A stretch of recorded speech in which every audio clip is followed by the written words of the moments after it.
So yeah, hi, hello, namaskar, welcome back to my YouTube channel, guys. So finally, Zubin Daq আজি শুনাপুৰত শ্ৰদ্ধাঞ্জলি দিয়া হ'ল, শেষ শ্ৰদ্ধাঞ্জলি দিয়া হ'ল। তো এই অকমান দেৰি আগত মই এটা ভিডিঅ' ফুটেজ এটা পালোঁ, মানে তাতে আপোনাৰ কি বুলি কয় সাগৰত সাঁতুৰি থকা এটা ভিডিঅ' পালোঁ, য'ত পিছৰ পৰা মানে কৈ থাকে এজন মানুহে মানে কৈ থাকে যে জুবিন দা বহুত দূৰলৈ গুচি গৈছে, তেওঁৰ কাষত কোনোবা এজন যাব লাগে, ঠিক আছে। তাৰপিছত আৰু আপোনাৰ মানে সাঁতুৰ লাইফ জেকেটটো পিন্ধা নাই, সেইখিনি কথাও তেখেতে কৈ আছে।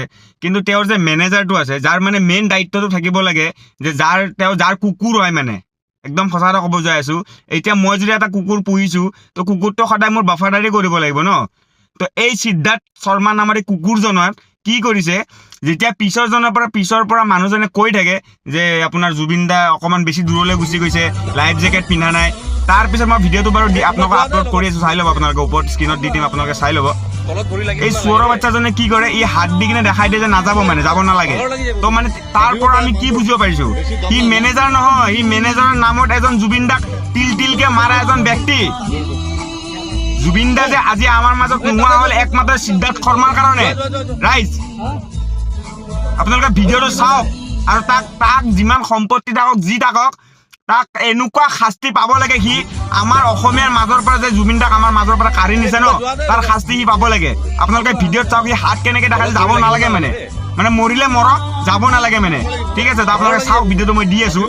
সি নাৱত সাঁতুৰি আছে আৰু জুবিন দাক পানীত উইদাউট লাইফ জেকেটত সাঁতুৰিব দিছে।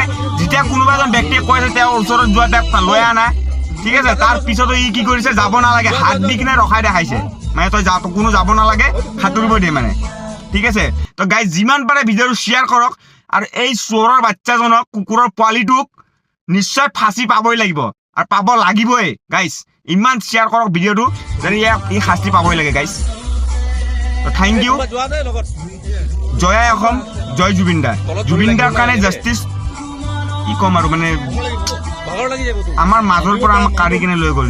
গাইজ, এজন অনা অসমীয়াই আমাৰ মাজৰ পৰা আমাৰ অসমীয়াৰ ভগৱান এজনক কাঢ়ি লৈ গৈছে। গাইজ, আপোনালোকে চাওক ভিডিঅ'টো, চোৰৰ বাচ্চাজনে কেনেকৈ ৰখায় আপোনাৰ মানুহ, বেলেগক যাবৰ কাৰণেও ৰখাইছে সি হাতেৰে, চাওক আপোনালোকে।